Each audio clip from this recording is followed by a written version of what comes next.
tani waa qisadii saddexdii walaalo macallimad dhigaysay iskuul ayaa waxay tidhi waxaan aad ula yaabay saddex gabdhood oo ahaa walaalo waxay wada dhiganayeen hal fasal waxaa cajiib ahaa in saddexda gabdhood maalin walba ay midi imaan jirtay labana ay maqnaan jireen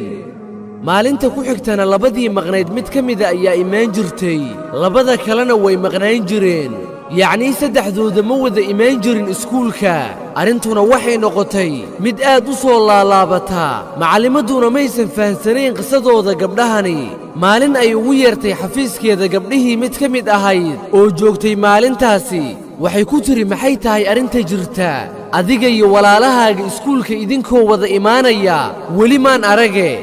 gabadhii iyada oo rabta inay qariso arrinkooda ayay waxay ku jawaabtay shaqo ayaa guriga taalla sidaasi ayaanan u wada imaan karin macallimaddii way ka diidday oo maysan ku qancin jawaabteeda waxayna ku tidhi maya ii sheeg waxa jira sidaasi ayayna ku walcelisay ilaa ay gabadhii yareed ka oysay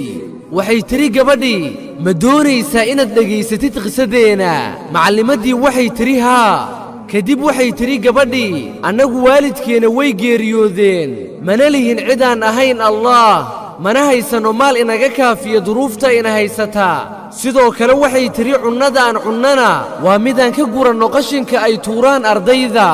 sababta aan saddexdeenna u wada imaan karin iskuulkana waxay tahay waxaynu haysanaa hal darees oo midba mar ayuu xirtaa ma haysanno saddex dhar ooynu ku wada imaan karno iskuulka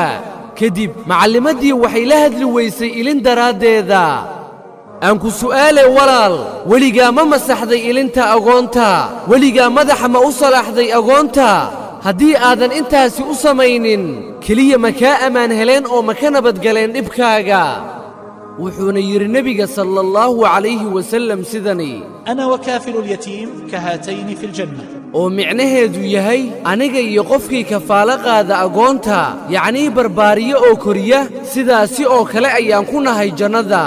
yacnii nebiga sala allahu calayhi wasallam wuxuu ku tilmaamay farihiisa haddaba walaalkayga muslimka ahow ka warhay agoonta oo wax ku tar intii karaankaaga ah wassalaamu calaykum waraxmatullaahi wabarakaatuh